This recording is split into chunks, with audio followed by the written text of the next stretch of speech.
Hello focus. सो इस particular video में अपन AFM का जो मर्जर्स एंड एक्विजिशंस वाला चैप्टर है उसको बहुत डेप्थ में लॉजिकली समझेंगे, ठीक है ना। अच्छा, इसमें अपन क्या करेंगे, क्विकली सारे कंसेप्ट्स को रिवाइज करेंगे। यहाँ पर अगर आप देख सकते हो तो मैंने 4 पेज के नोट्स बनाए हैं।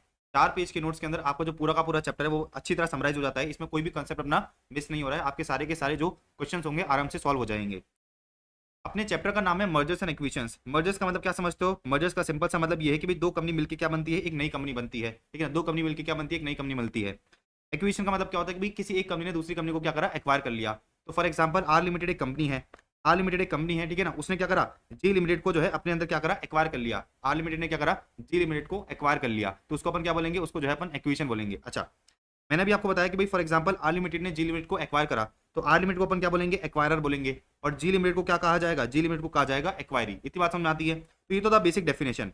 ये तो था बेसिक डेफिनेशन किसका, मर्जर एंड एक्विजिशन का। अच्छा, एक छोटा सा reason, the most common reason for merger and acquisition क्या होता है, सिनर्जी बेनिफिट्स। सिनर्जी बेनिफिट्स का मतलब क्या समझते हैं। देखो, मैंने अभी आपको क्या बताया, मैंने अभी आपको ये बताया कि भाई जो आर लिमिटेड है, आर लिमिटेड ने क्या करा, जी लिमिटेड को अपने अंदर एक्वायर कर लिया। आर लिमिटेड ने जो है क्या करा, जी लिमिटेड को जो है अपने अंदर क्या करा, एक्वायर कर लिया। अब जो आपकी मर्ज एंटिटी होती है, जो आपकी क्या होती है, मर्ज एंटिटी। मर्ज एंटिटी का मतलब क्या है, एक ये एंटिटी जिसके अंदर क्या है, आर और जी दोनों है। आर और जी दोनों है कि बेसिकली पहले आर एक क्या कर रही थी, आर जो है अपना बिजनेस कर रही थी, उसने क्या करा, जी को भी अपने अंदर क्या करा, एक्वायर कर लिया। तो इसका मतलब क्या है कि भाई बेसिकली जी के भी जो रिसोर्सेज हैं आर के पास आ गए। अच्छा, जब बेसिकली कंपनी क्या होती है, मर्ज होती है, एक्वायर होती है, तो उस केस में क्या होता है कि सिनर्जी बेनिफिट्स मिलते हैं।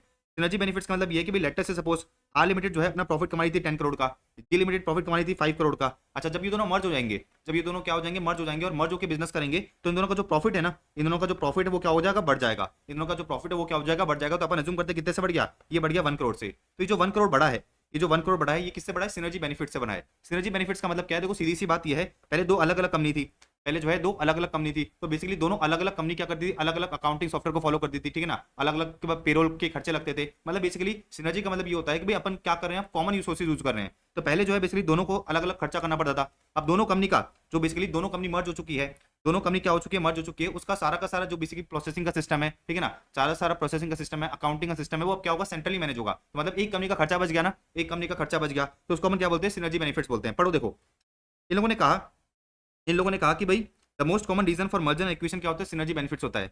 तो value of A plus value of B, ठीक है ना, value of A plus value of B, ठीक है ना। अगर मैं देखूं ए बी मर्ज करके देखूं तो क्या पता चलेगा मुझे, ये पता चलेगा कि भाई मर्ज एंटिटी की जो वैल्यू है वो क्या होगी, ज्यादा होगी। अच्छा, in other words combined value of two firms और company shall be more than their individual value. तो मैंने आपको इधर बताया कि भाई जो इंडिविजुअल वैल्यू थी वो कितनी थी, 10 और 5 15 करोड़, लेकिन कंबाइंड वैल्यू कितनी आ गई, कंबाइंड वैल्यू आ गई 16 करोड़। अच्छा, ऐसा क्यों हुआ, देखो क्या दे रखा है। इन लोगों ने कहा कि भाई synergy can be due to economies of scale, भाई central services such as accounting function etcetera. तो पहले जो है बेसिकली आर लिमिट की अलग अकाउंटिंग होती थी, सी लिमिट क्या होती है, अलग अकाउंटिंग होती थी, तो खर्चा ये भी करता था, ये भी करता था। अब दोनों मर्ज हो चुके हैं, अब दोनों क्या हो चुके हैं, मर्ज हो चुके हैं। तो बेसिकली अकाउंटिंग कौन करेगा, अकाउंटिंग जो है बेसिकली सेंट्रलाइज होगी। सेंट्रलाइज होगी तो मतलब एक कंपनी का खर्चा बच गया ना, एक कंपनी का खर्चा बच गया, तो इससे क्या होगा, इससे जो है बेसिकली प्रॉफिटेबिलिटी भी क्या आएगा, इंपैक्ट आएगा, प्रॉफिटेबिलिटी बढ़ जाएगी। ये बात समझ में आती है। तो उन लोगों ने कहा कि भाई synergy is increase in earnings of combined firm over what the two firms will achieve independently. तो अपन ने देखा कि भाई अगर आप क्या करते हो, दोनों इंडिविजुअल कंपनी को क्या करते हो, कंबाइन करते हो, तो कितना आएगा, 15 आएगा, 15 करोड़ का जो है क्या होगा, प्रॉफिट होगा। लेकिन अगर कंबाइन करके देखोगे तो आपको जो है बेसिकली वैल्यू कितना होगा, 16 करोड़ होगा। तो सिनर्जी बेनिफिट्स का आपको मतलब समझ में आता है क्या, ठीक है। सिनर्जी बेनिफिट समझ में आ गया, सिनर्जी बेनिफिट्स अपने देख लिया। अच्छा, इसी तरह से क्या होता है, इकोनॉमीज ऑफ स्केल का मतलब क्या है, भाई देखो सीधी सी बात ये है कि भाई पहले क्या हो रहा था, आर लिमिट जो है अपनी मशीन यूज कर रही थी, अपनी मशीन यूज करके क्या कर दी थी, अपनी मशीन यूज करके जो है बेसिकली प्रोडक्ट बना दी थी। जी लिमिट अपनी मशीन यूज करके क्या करते थे, प्रोडक्ट बना देते। अब इन दोनों की क्या हो गई, मशीन कंबाइन हो गई, ठीक है ना, मतलब बेसिकली दोनों मर्ज हो गई, दोनों मर्ज हो गई, ठीक है ना। एक ने दूसरे को क्या करा, एक्वायर कर लिया। तो इससे हुआ क्या, उससे होगा ये कि भाई इनके जो मशीन की कैपेसिटी है वो बढ़ जाएगी। मशीन की कैपेसिटी बढ़ने की वजह से क्या होगा, इकोनॉमीज ऑफ स्केल का फायदा मिलेगा, जिसके केस में अपना जो कॉस्ट पर यूनिट है वो क्या हो जाता है, कम हो जाता है। ऑल राइट, तो सीधा सा मतलब ये है कि भाई अगर आप क्या करेंगे, अपन ये देखेंगे कि भाई जो मर्ज एंटिटी है उसकी जो वैल्यू होगी वो इंडिविजुअल एंटिटी की वैल्यू से क्या होगी, ज्यादा होगी। अच्छा, आपको ईपीएस निकालना आता है, भाई फॉर्मुला टू कैलकुलेट ईपीएस। अभी आप थ्योरी का पार्ट हो गया, अब अपन जो है प्रैक्टिकल पार्ट पे चलते हैं। आपको ईपीएस निकालना आता होगा। ईपीएस कैसे निकालते हैं, जो भी आपका प्रॉफिट्स आ रहा है उसमें से अगर आपको क्वेश्चन के अंदर प्रेफरेंस डिविडेंड दे रखा है, तो प्रॉफिट्स में से प्रेफरेंस डिविडेंड को लेस कर दोगे तो आपको क्या मिलेगा, earnings available to equity share holders divide by क्या करोगे, total number of equity shares करोगे, तो आपको जो है ईपीएस मिल जाएगा।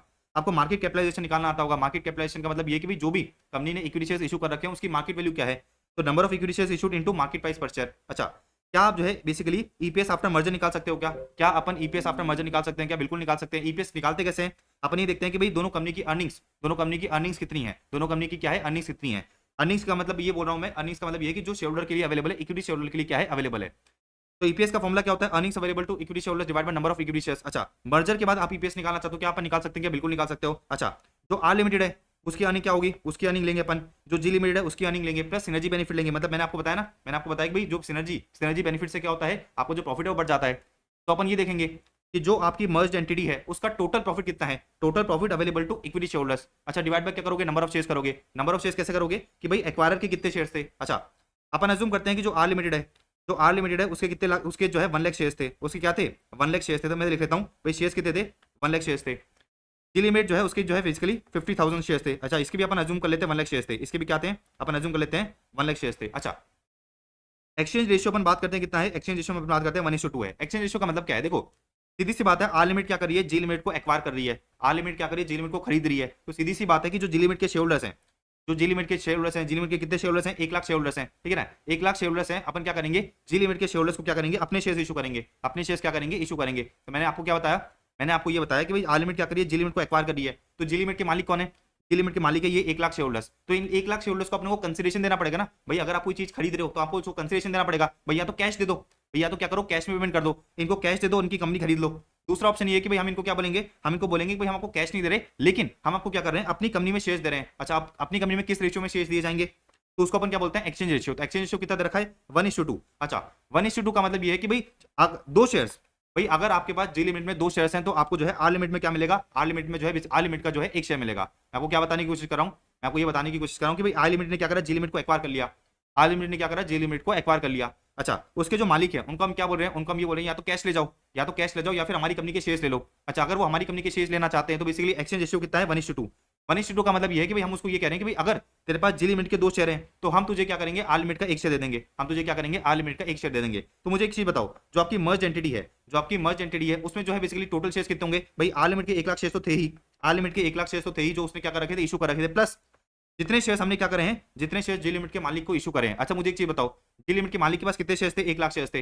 अच्छा, हमने कहा कि भाई अगर आपके पास 2 शेयर हैं, अगर आपके पास 2 शेयर है तो हम क्या करेंगे, 1 शेयर इशू करेंगे। अगर आपके पास जो है टोटल कितने शेयर है 1 लाख शेयर है तो कितने शेयर इशू होंगे, सीधी सी बात है आपको जो है बेसिकली 50,000 अपन को क्या करना पड़ेगा, शेयर इशू करना पड़ेगा। तो बेसिकली जो मर्ज एंटिटी है, जो मर्ज एंटिटी है उसमें क्या होगा, जो उसने इनिशियली इशू कर रखे थे शेयर्स वो तो होंगे ये वाले 1 लाख, प्लस जो हमने क्या करे हैं, जो हमने जी लिमिट के मालिक को इशू करें वो भी शेयर्स क्या हो जाएंगे, ऐड हो जाएंगे। तो टोटल शेयर्स मर्ज एंटिटी में टोटल शेयर्स कितने हो जाएंगे 1,50,000। इतनी बात समझ आ गई। तो देखो आपने को क्या करना है, मर्ज एंटिटी का ईपीएस निकालना है। तो अपन ये देखा कि भाई मर्ज एंटिटी का टोटल प्रॉफिट कितना है, डिवाइड बाय क्या करोगे, टोटल शेयर्स ऑफ एक्वायर कितने हैं, ये है बेसिकली 1 लाख, प्लस अपन ने कितने शेयर्स इशू करे हैं एक्वायरी को, हमने जो है बेसिकली शेयर्स इशू करे हैं 1 लाख, सॉरी 50,000, तो टोटल कितना हो जाएगा 1,50,000। तो आप जो है क्या कर सकते हो, आप जो है मोटा मोटा ईपीएस निकाल सकते हो आफ्टर मर्जर इस तरह से, वेरी इजी वेरी लॉजिकल, कुछ भी रटने की जरूरत नहीं है ना। अच्छा, अब अपन आगे बढ़ते हैं।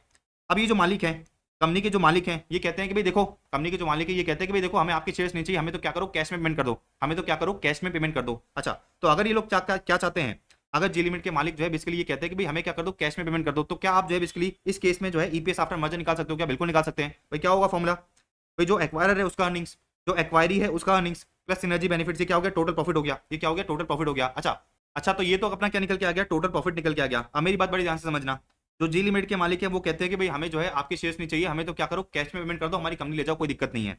तो जी लिमिट के मालिक हमसे जो है 2 करोड़ मांग रहे हैं, जी लिमिट के मालिक बोलते हैं कि भाई हमें क्या करो 2 करोड़ में कैश में 2 करोड़ का कैश में पेमेंट कर दो। अब सीधी सी बात है आपके पास 2 करोड़ तो होंगे नहीं, तो आप क्या करोगे 2 करोड़ जो है बैंक से उधार लेके आओगे, तो बैंक को आपको क्या करना पड़ेगा, इंटरेस्ट पे करना पड़ेगा। तो 2 करोड़ का आपको क्या करना पड़ेगा, बैंक को इंटरेस्ट पे करना पड़ेगा। अपन अज्यूम करते हैं इंटरेस्ट कितना है 10% है, तो इसका मतलब क्या है कि भाई आपका खर्चा कितना हुआ, आपका जो है बेसिकली इंटरेस्ट कॉस्ट हुआ बेसिकली कितना 20 लाख का। अच्छा, अपन अज्यूम करते हैं कि भाई आपका जो टैक्स रेट है वो कितना है, टैक्स रेट है अपन अज्यूम करते हैं 40%। तो सीधी सी बात है ये जो 20 लाख का इंटरेस्ट है इसको क्या करोगे आप जो है प्रीमियम लेके जाओगे, तो इसमें आपको जो है क्या होगा टैक्स सेविंग्स होगी, कितने की टैक्स सेविंग्स होगी 40% की टैक्स सेविंग्स होगी। तो 20 लाख माइनस 40% का तो आपका मोटा मोटा कितना निकल के आएगा, 20 लाख माइनस 40% करोगे तो आपका जो बेसिकली निकल के आएगा 12 लाख। तो 12 लाख का आपका क्या है नेट खर्चा होगा, 12 लाख का क्या होगा नेट खर्चा होगा। तो देखो क्या दे रखा है, अपन ने कैश कितना पे करा है, कैश अपन ने पे करा है 2 करोड़ का, 2 करोड़ का इंटू में क्या करूंगा इंटरेस्ट रेट कितना है 10% है, और क्या करूंगा 1 minus tax rate, tax rate कितना है मेरा, टैक्स रेट है 40%। तो बेसिकली कितना निकल के आएगा आपका जो है निकल के आएगा बेसिकली 12 लाख। इतनी बात आपको समझ में आ गई। तो बेसिकली ये मेरा क्या है प्रॉफिट है, मैंने क्या करा उसमें से खर्चा लेस करा कि भाई अगर मैं क्या कर रहा हूँ कैश का पेमेंट कर रहा हूँ तो मैं क्या करूंगा बैंक से उधार लेके आऊंगा पैसा, मैं क्या करूंगा बैंक से उधार लेके आऊंगा। तो बैंक को जो है मुझे क्या करना पड़ेगा 2 करोड़ का 10% 20 लाख का क्या करना पड़ेगा इंटरेस्ट पे करना पड़ेगा, लेकिन इस पर मुझे टैक्स सेविंग्स हो जाएगी, इस पर मेरा 40% क्या होगा टैक्स बचेगा, क्योंकि मैं इसको क्या करूंगा पेल में राइट ऑफ करूंगा। तो 2 करोड़ 20 लाख का 40% कितना होता है, 20 लाख का अगर मैं 40% करता हूँ, 20 लाख का अगर आप क्या करते हो 40% करते हो तो निकल के आएगा 8 लाख। मतलब बेसिकली आपका नेट खर्चा कितना होगा, आपका नेट खर्चा होगा बेसिकली 12 लाख का। तो जो आपका टोटल प्रॉफिट है, जो आपका टोटल प्रॉफिट है उसमें से आपने क्या करा, आपने जो अपना नेट खर्चा लेस करा, तो आपको क्या मिल गया, आपको जो है बेसिकली पता चल गया कि भाई नेट प्रॉफिट कितना बचा है, नेट प्रॉफिट अब कितना बचा है, डिवाइड बाय क्या करोगे, डिवाइड बाय करोगे total equity shares of acquirer. Acquirer का मतलब क्या है कि भाई जो अपना ओरिजिनल शेयर्स थे, जो अपने ओरिजिनल शेयर थे वो कितने थे, वो थे बेसिकली 1 लाख। यहाँ पर जो है आपको 50,000 ऐड करने की जरूरत नहीं है, यहाँ पर जो है आपको 50,000 ऐड करने की जरूरत नहीं है। क्यों ऐड करने की जरूरत नहीं है? क्योंकि अपने शेयर तो इशू करे ही नहीं है, अपन ने जो है बेसिकली शेयर तो इशू करे ही नहीं है। तो अभी अपन ने ये देख लिया कि भाई मर्जर के बाद ईपीएस किस तरह से निकलेगा, इसका भी अपन ने लॉजिक देख लिया। तो अपन एक नेक्स्ट टॉपिक करते हैं। अगर अपन से क्वेश्चन ये पूछता है, if the question ask us to calculate the effect on EPS after merger on both the acquire and acquiree company. इन लोगों ने ये कहा कि भाई मर्जर के बाद, इन लोगों ने जो है बेसिकली ये कहा कि भाई मर्जर के बाद दोनों कंपनीज के ईपीएस में क्या इंपैक्ट आएगा वो आप बताओ। तो अपन एग्जांपल लेते हैं, अपन जो है बेसिकली क्या लेते हैं, एग्जांपल लेते हैं कि भाई ये आर लिमिटेड है, ये आर लिमिटेड है और ये जी लिमिटेड है, और ये क्या है बेसिकली मर्ज एंटिटी है। इसको मैं क्या लिख देता हूँ, ये क्या है, मर्ज एंटिटी है। अच्छा, ये क्या है बेसिकली मेरा ईपीएस है। तो जो आर लिमिटेड है उसके अंदर टोटल कितने शेयर्स थे, टोटल 1 लाख शेयर होल्डर्स थे। जो जी लिमिटेड है उसमें टोटल कितने शेयर होल्डर्स थे, 1 लाख शेयर होल्डर्स थे। मर्ज एंटिटी में कितने शेयर होल्डर्स हो गए, 1,50,000 शेयर होल्डर्स हो गए, क्योंकि अपना एक्सचेंज रेशियो कितना है, 1:2 है। अच्छा, अब एक चीज समझना, आर लिमिट के जो शेयर होल्डर्स थे उनका पहला ईपीएस कितना था, ईपीएस था 100। ईपीएस कैसे निकलता है मैंने आपको समझा दिया। जी लिमिट का ईपीएस कितना था 50, लेकिन मर्ज एंटिटी का ईपीएस कितना हो गया, मर्ज एंटिटी का ईपीएस हो गया 160। अच्छा, अब मुझे ये बताना है, अब मुझे ये बताना है कि भाई जो मर्ज एंटिटी है, जो मर्ज एंटिटी है उसमें दोनों शेयर होल्डर्स हैं, एक तो बेसिकली आर लिमिट के शेयर होल्डर्स हैं और जी लिमिट के शेयर होल्डर्स हैं। तो हम ये देखना चाहते हैं कि भाई दोनों कंपनी के शेयर होल्डर्स को कितना कितना फायदा हुआ on the basis of EPS. अच्छा, सबसे पहले अपन क्या बात करते हैं, एक्वायर कंपनी की बात करते हैं। तो यहाँ पर अगर आप देखोगे 1.5 लाख शेयर होल्डर्स हैं, 1.5 लाख शेयर होल्डर्स हैं, इसके अंदर बेसिकली आर लिमिट के भी शेयर होल्डर्स हैं। अच्छा, आर लिमिट के कितने शेयर होल्डर्स हैं, इधर जो है बेसिकली आर लिमिट के 1 लाख शेयर होल्डर्स हैं, और जी लिमिट के कितने शेयर होल्डर्स हैं, 50,000 शेयर होल्डर्स हैं। अच्छा, मेरी बात बड़ी ध्यान समझना, अपन पहले बात करते हैं अपन पहले बात करते हैं आर लिमिट का जो शेयर होल्डर था, आर लिमिट का जो शेयर होल्डर था, पहले उसका ईपीएस कितना था, पहले जो है उसका ईपीएस था 100 रुपए, पहला जो है उसका ईपीएस कितना था, 100 रुपए था। अच्छा, मर्ज होने के बाद, मर्ज होने के बाद जो उसके पास एक शेयर है, जो उसके पास एक शेयर है उसका ईपीएस कितना हो गया, उसका ईपीएस हो गया 160। तो बेसिकली उसको फायदा कितना हुआ, 160 माइनस 100 कितना हो गया, 60 रुपीज का क्या हुआ, फायदा हुआ। तो देखो, अगर क्वेश्चन अपन से ये पूछता है कि भाई आप हमें ये बताओ, आप हमें ये बताओ कि भाई मर्जर के बाद दोनों कंपनी के शेयर होल्डर्स को ईपीएस में जो है कितना फायदा हुआ, तो आप निकाल सकते हो क्या, बिल्कुल निकाल सकते हैं।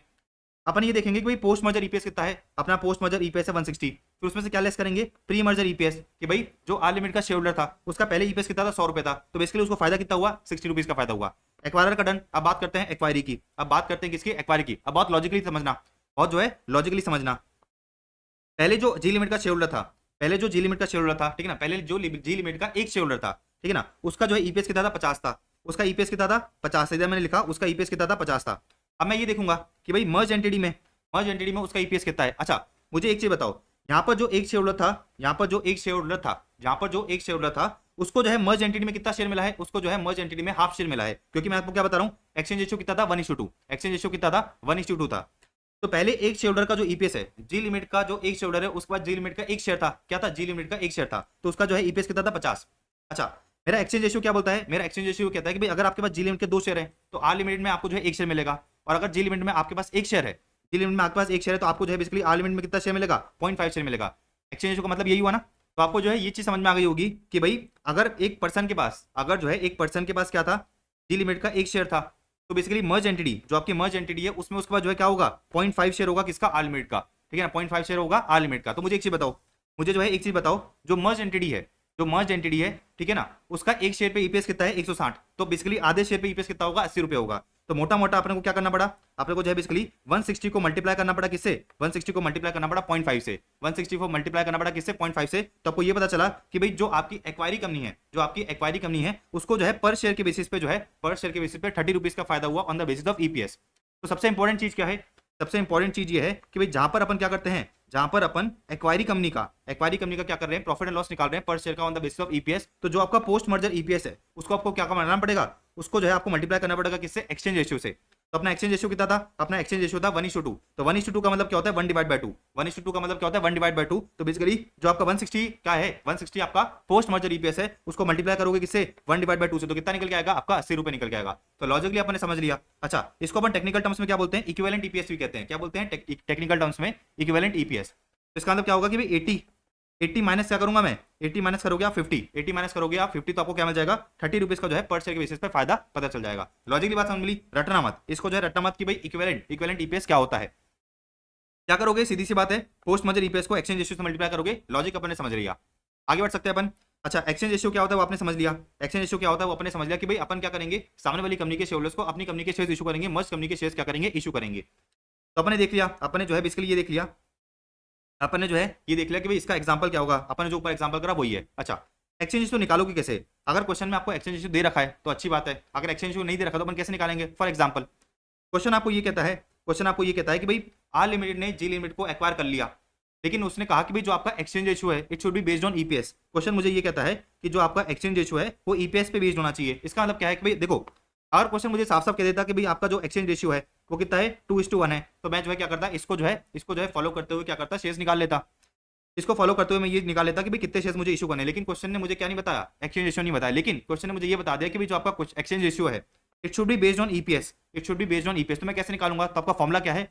आपका फॉर्मुला है parameter of acquiree company divide by parameter of acquirer company. मतलब क्वेश्चन में मुझे बता रखा है कि भाई आर लिमिट का ईपीएस कितना है 10 है, जी लिमिट का ईपीएस कितना है 5 है। आर लिमिट क्या है? एक्वायरर है, और जी लिमिट क्या है? एक्वायरी है। जी लिमिट क्या है? एक्वायरी है। एक्सचेंज रेशियो कैसे निकालूंगा? फॉर्मुला क्या है? Parameter of acquiree company, parameter of acquiree company. तो ईपीएस एक्वायरी कंपनी का कितना है 5, ईपीएस एक्वायरी कंपनी का कितना है 5, पैरामीटर डिवाइड बाय करूंगा parameter of acquirer company, EPS जो है एक्वायरर कंपनी का कितना है 10 है, तो बेसिकली मैंने क्या करा 5 डिवाइड बाय 10 करा। तो आपको ये पता चला, आपको जो है बेसिकली ये पता चला कि भाई जो आपका एक्सचेंज रेशियो है वो कितना है, आपका जो एक्सचेंज रेशियो है वो बेसिकली है 1:2। लॉजिकली बात समझ आ गई? तो आपका एक्सचेंज रेशियो कितना निकल के आ गया 1:2। अच्छा, एक्सचेंज रेशियो 1:2 का मतलब क्या है? देखो क्या रखा है, which means 1 share of R limited will be issued in place of every 2 shares of G limited. तो 2 शेयर के बदले में जो है बेसिकली आर लिमिटेड का 1 शेयर इशू करा जाएगा। अच्छा, मेरी बात बड़ी ध्यान समझना, अपना जो आईसीएमएट का एक क्वेश्चन नंबर 29 है, आईसीएमएट का जो है एक क्वेश्चन नंबर 29 है, वहां पर जो है एक बहुत इंपॉर्टेंट चीज दे रखी है वो समझना। अगर क्वेश्चन में आपको ये कह दे कि भाई जो आपका एक्सचेंज रेशियो है वो आपको निकालना है, तो आपको जो है बता देगा कि भाई क्या आपने क्या लेना है, क्या बेसिस लेना है, क्या बेसिस लेना है। तो जैसे इस केस में आपको जो है बता दिया कि भाई आपको क्या करना है, ईपीएस के बेसिस पे निकालना है, तो क्या करोगे, EPS of acquiree company divide by EPS of acquirer company. लेकिन फॉर एग्जांपल देखो, फॉर एग्जांपल क्वेश्चन ये कहता है, क्वेश्चन आपको ये कहता है कि जो आपका एक्सचेंज रेशियो है, जो आपका एक्सचेंज रेशियो है वो किसी नेगेटिव पैरामीटर पे बेस्ड है, लाइक ग्रॉस एनपीए, किसी नेगेटिव पैरामीटर पे बेस्ड है लाइक ग्रॉस एनपीए, ठीक है ना। फॉर एग्जांपल एक्वायरी का जो एक्सचेंज रेशियो है वो कितना है 40% है, और एक्वायरर का एक्सचेंज रेशियो कितना है 5% है। अब मेरी बात बड़ी ध्यान समझना, अगर मैं ये नॉर्मल फॉर्मुला यूज करता हूं, अगर जो है आप क्या करते हो, ये नॉर्मल फॉर्मुला यूज करते हो, तो उस केस में क्या होगा कि भाई अपन ये देखेंगे कि भाई एक्वायरी कंपनी का एनपीए कितना है, एक्वायरी कंपनी का जो एनपीए है वो है 40%। एक्वायरर कंपनी का एनपीए कितना है, डिवाइड बाय करूंगा एक्वायरर कंपनी का एनपीए, एक्वायरर कंपनी का एनपीए 5% कितना है 5% है, तो आपका एक्सचेंज रेशियो कितना निकल के आएगा 8:1। आपका एक्सचेंज रेशियो कितना निकल के आ जाएगा 8:1। इसका मतलब क्या हुआ, इसका मतलब ये हुआ कि भाई सामने वाली कंपनी के एक शेयर के बदले में आपको जो है अपनी कंपनी के 8 शेयर इशू करने हैं, सामने वाली कंपनी के एक शेयर के बदले में आपको क्या करना है, अपनी कंपनी के 8 शेयर इशू करने हैं। लेकिन अगर आप यहाँ पे देखोगे, यहाँ पर अगर आप देखोगे तो जो आपका एनपीए है, जो आपका जो एनपीए पैरामीटर है वो क्या है बेसिकली, वो जो है बेसिकली नेगेटिव पैरामीटर है। नेगेटिव पैरामीटर का मतलब क्या होता है, नेगेटिव पैरामीटर का मतलब ये होता है कि भाई अगर किसी कंपनी का एनपीए ज्यादा है, अगर किसी कंपनी का जो एनपीए है वो ज्यादा है, तो इसका मतलब अच्छी बात नहीं है, इसका मतलब अच्छी बात नहीं है, क्या है, एक नेगेटिव चीज है, ये क्या है, एक नेगेटिव चीज है। तो जो आपकी एक्वायरी कंपनी है, जो आपकी एक्वायरी कंपनी है उसका एनपीए कितना है, उसका एनपीए 40% है, मतलब जो भी बेसिकली वो लोन देती है उसमें से 40% क्या हो जाता है, बेड डेट हो जाता है। ये अच्छी बात है बुरी बात है, बुरी बात है, क्या है, बुरी बात है। तो आपको ये ध्यान रखना पड़ेगा कि जहां पर भी आपको जो है बेसिकली ईपीएस निकालने को कह रहा है, एक्सचेंज रेशियो निकालने को कह रहा है, नॉट ईपीएस, एक्सचेंज रेशियो निकालने को कह रहा है, एंड आपका जो बेसिकली एक्सचेंज रेशियो है वो किसी नेगेटिव पैरामीटर पे बेस्ड है, तो आप जो है ये वाला फॉर्मुला यूज नहीं करोगे, आप जो है ये वाला फॉर्मुला यूज नहीं करोगे कि अगर मैं ये वाला फॉर्मुला यूज करूंगा तो आपको जो एक्सचेंज रेशियो है वो कितना निकल के आएगा, वो निकल के आएगा 8:1, 8:1 निकल के आएगा। इसका मतलब यहाँ पर अगर आप देखो ना, यहाँ पर अगर आप देखो जो कंपनी क्या कर रही है, दूसरी कंपनी को एक्वायर कर रही है, उसके एक तो एनपीए भी ज्यादा है, उसके एक तो एनपीए भी ज्यादा है, उसको मैं ज्यादा भी शेयर इशू करूं, ऐसा थोड़ी होगा, उसको जो है ऐसा थोड़ी होगा, मतलब बेसिकली सामने वाली कंपनी का एनपीए ज्यादा है, मतलब बेसिकली उसको कोई एडवांटेज नहीं है, उसको जो है बेसिकली कोई एडवांटेज नहीं है, वो जो है बार्गेन नहीं कर सकता, वो जो है बहुत ज्यादा बार्गेन नहीं कर सकता, क्योंकि उसका एनपीए क्या है ज्यादा है। तो हम ये कहेंगे कि भाई देख, एक तो तेरा एनपीए भी ज्यादा, उसके ऊपर से हम जो है तेरे एक शेयर के बदले में 8 शेयर इशू करें, ये तो गलत बात है, ये तो क्या है, गलत बात है। लॉजिकली अगर देखोगे तो ये जो है बेसिकली होना नहीं चाहिए। तो अपन क्या करेंगे, अपन जो है बेसिकली इस फॉर्मुले को रिवर्स कर देंगे, इस फॉर्मुले को क्या करेंगे, उल्टा कर देंगे। तो अपन क्या करेंगे, parameter of acquirer company divide by parameter of acquiree company, तो उस केस में क्या होगा, उस केस में हो जाएगा बेसिकली 5 डिवाइड बाय 40, क्या हो जाएगा 5 डिवाइड बाय 40, तो आपका जो है रेशियो कितना निकल के आएगा, आपका रेशियो निकल के आएगा 1:8। इसका मतलब क्या होगा कि सामने वाली कंपनी के 8 शेयर के बदले में, सामने वाली कंपनी के 8 शेयर के बदले में हम क्या करेंगे, हम जो बेसिकली अपना एक शेयर इशू करेंगे। तो लॉजिकली बात समझ आ गई। तो मैंने आपको ये बताया कि भाई जहां पर आपको जो है बेसिकली नेगेटिव पैरामीटर के बेसिस पे, नेगेटिव पैरामीटर्स के बेसिस पे एक्सचेंज रेशियो निकलवाए, तो वहां पर आपको क्या करना है, आपको जो है रिवर्स फॉर्मुला यूज करना है। आप क्या करोगे, पैरामीटर ऑफ एक्वायरर कंपनी को ऊपर लिखोगे divide by parameter of acquiree company. Logically मैंने आपको बता दिया, लॉजिकली मैंने आपको बता दिया। अच्छा, ये कंसेप्ट जो है बेसिकली आपका जो आईसीएमएट है, आईसीएमएट में आप जो है बैक एक्सरसाइज के क्वेश्चंस में जाओगे तो वहां पर जो है आपको क्वेश्चन नंबर 29 मिलेगा, वहां पर जो आपको क्वेश्चन नंबर 29 मिलेगा, वहां पर जो है एक्जैक्टली यही चीज टेस्ट कर रखी है, मैंने आपको लॉजिकली समझा दिया। अच्छा, अब थोड़ा और आगे चलते हैं, अपन थोड़ी बेसिक चीजें और देखते हैं। देखो क्या बोल रहा है, अगर क्वेश्चन अपन से पूछता है कि भाई आपको क्या करना है, टोटल गेन या लॉस निकालना है, क्या करना है, टोटल गेन या लॉस निकालना है to the shareholders of both the companies, ठीक है ना। तो अपन क्या करेंगे, अपन जो है गेन या लॉस निकालेंगे on the basis of MPS, on the basis of MPS. तो बेसिकली अपन को जो है क्वेश्चन ये पूछ रहा है कि भाई दोनों कंपनी के शेयरहोल्डर्स को कितना कितना फायदा हुआ, कितना कितना फायदा या नुकसान हुआ, कितना कितना फायदा या नुकसान हुआ, किसकी वजह से, मर्जर एंड एक्विजिशन की वजह से। तो अगर क्वेश्चन आपसे ये पूछता है, क्वेश्चन आपसे ये पूछता है कि भाई दोनों कंपनी का जो है आपको गेन, दोनों कंपनी के शेयरहोल्डर्स का आपको गेन या लॉस निकालना है, तो आप क्या करोगे, एमपीएस के बेसिस पे जवाब दोगे। आप क्या करोगे, एमपीएस के बेसिस पे जवाब दोगे। आ जाओ देखते हैं, आ जाओ अपन क्या करते हैं, जवाब देते हैं। तो जिस तरह से अपन ने क्या करा था, ईपीएस निकाला था अपने, जो जिस तरह से क्या करा था, ईपीएस निकाला था अपन, एक्जैक्टली वही काम करेंगे, एक्जैक्टली वही काम करेंगे। एक्वायरर कंपनी का देखूं तो मैं देखूंगा कि भाई पोस्ट मर्जर एमपीएस कितना है और प्री मर्जर एमपीएस कितना था, ठीक है ना। आपको क्या निकल के आ जाएगा, पर शेयर का गेन या लॉस निकल के आ जाएगा। आ जाओ देखो ये रहा, देखो ये रहा, post merger EPS minus pre merger EPS, done. तो ये आपको क्या निकल के आ गया, गेन या लॉस पर शेयर निकल के आ गया। आ जाओ एक्वायरी कंपनी की बात करें, एक्वायरी कंपनी की बात करें तो मैंने क्या बताया था आपको, पोस्ट मर्जर एमपीएस, सॉरी मैंने आपको पहले क्या बताया था, post merger EPS into exchange ratio minus pre merger EPS. तो ईपीएस की जगह क्या आ जाएगा, ईपीएस की जगह आ जाएगा एमपीएस, ईपीएस की जगह क्या आ जाएगा, एमपीएस आ जाएगा। देखो वो रहा, नीचे वही दे रखा है भाई, जो आपका पोस्ट मर्जर एमपीएस है इनटू मैंने क्या करा, एक्सचेंज रेशियो करा, माइनस क्या करा, प्री मर्जर एमपीएस। तो आपको क्या निकल के आ गया, गेन या लॉस पर शेयर निकल के आ गया। क्या निकल के आ गया, गेन या लॉस पर शेयर निकल के आ गया। लॉजिक की बात समझ आ गई। अच्छा, पोस्ट मर्जर एमपीएस में मैंने एक्सचेंज रेशियो क्यों मल्टीप्लाई करा, अपन ऊपर समझ लिया। अच्छा, क्वेश्चन अपन से ये पूछता है, क्वेश्चन अपन से ये पूछता है कि भाई मर्जर से टोटल गेन या लॉस कितना हुआ, मर्जर से जो है टोटल गेन या लॉस कितना हुआ, तो कैसे निकालोगे। तो देखो सीधी सी बात है कि भाई मर्जर एंड एक्विजिशन के क्वेश्चन में अगर आपसे गेन या लॉस की बात करें, गेन या लॉस की बात करें तो आपको जो है बेसिकली मार्केट प्राइस के बेसिस में बताना है। क्या करना है, मार्केट प्राइस के बेसिस में बताना है।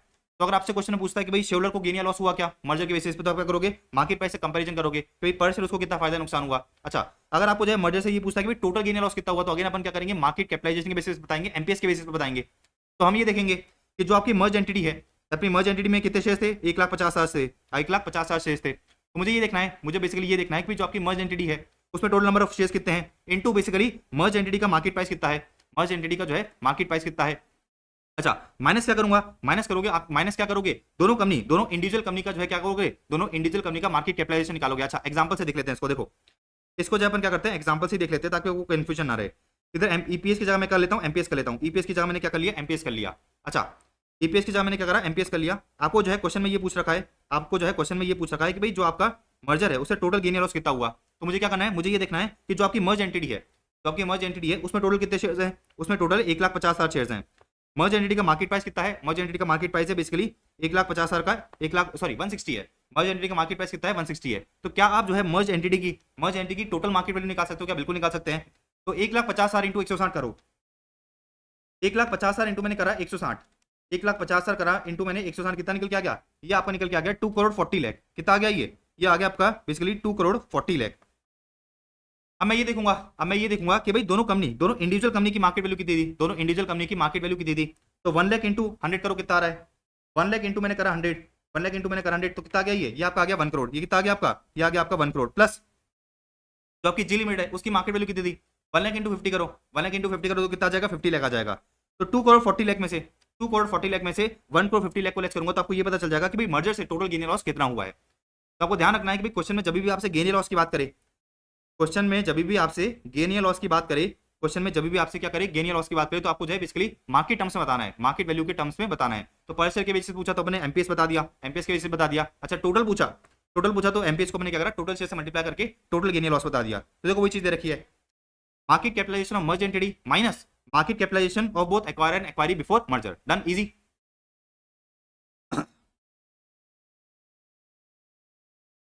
अब एक कंसेप्ट आता है ट्रू कॉस्ट ऑफ मर्जर का, एक कंसेप्ट आता है ट्रू कॉस्ट ऑफ मर्जर का। इसको भी जो है अपन क्या करते हैं, एग्जांपल समझ लेते हैं। आ जाओ, इसको भी जो है अपन क्या करते हैं, एग्जांपल समझ लेते हैं। भाई मुझे एक चीज बताओ, मुझे जो है आप एक चीज बताओ, ये आर लिमिटेड है, ये जी लिमिटेड है, और ये क्या है, मर्ज एंटिटी है। ये क्या है, मतलब दोनों दोनों बेसिकली इसके अंदर क्या हो रखी है, मर्ज हो रखी है।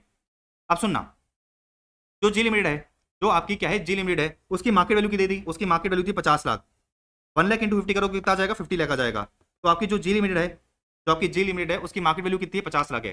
क्या आप ये बता सकते हो क्या आप ये बता सकते हो क्या कि जो जी लिमिट के शेयरहोल्डर्स हैं, जो जी लिमिट के शेयरहोल्डर्स हैं, उनकी बेसिकली मर्ज एंटिटी में कितनी वैल्यू है, उनकी बेसिकली मर्ज एंटिटी में कितनी वैल्यू है, क्या आप निकाल सकते हो क्या, बिल्कुल अपन निकाल सकते हैं। अच्छा, मुझे जो है एक चीज बताओ भाई, ये जो 1,50,000 शेयर्स है मर्ज एंटिटी में, ये जो 1,50,000 शेयर्स हैं मर्ज एंटिटी में, ठीक है ना, इसमें से जो 1 लाख शेयर्स हैं, इसमें से जो 1 लाख शेयर्स हैं वो किसको इशू रखे हैं, आर लिमिट के शेयरहोल्डर्स को इशू रखे हैं। अच्छा, बाकी जो 50,000 शेयर्स हैं, बाकी जो 50,000 शेयर्स हैं वो किसको इशू हो रखे हैं, जी लिमिट के शेयरहोल्डर्स को इशू हो रखे हैं। तो मुझे एक चीज बता सकते हो क्या, मुझे जो है आप एक चीज बता सकते हो क्या कि जो जी लिमिट के शेयरहोल्डर्स थे उनकी पहले मार्केट वैल्यू कितनी थी, 50 लाख थी, उनकी पहले की मार्केट वैल्यू कितनी थी, 50 लाख थी। अच्छा, मर्ज होने के बाद उनकी मार्केट वैल्यू कितनी होगी, बता सकते हो क्या, बिल्कुल बता सकता हूं मैं।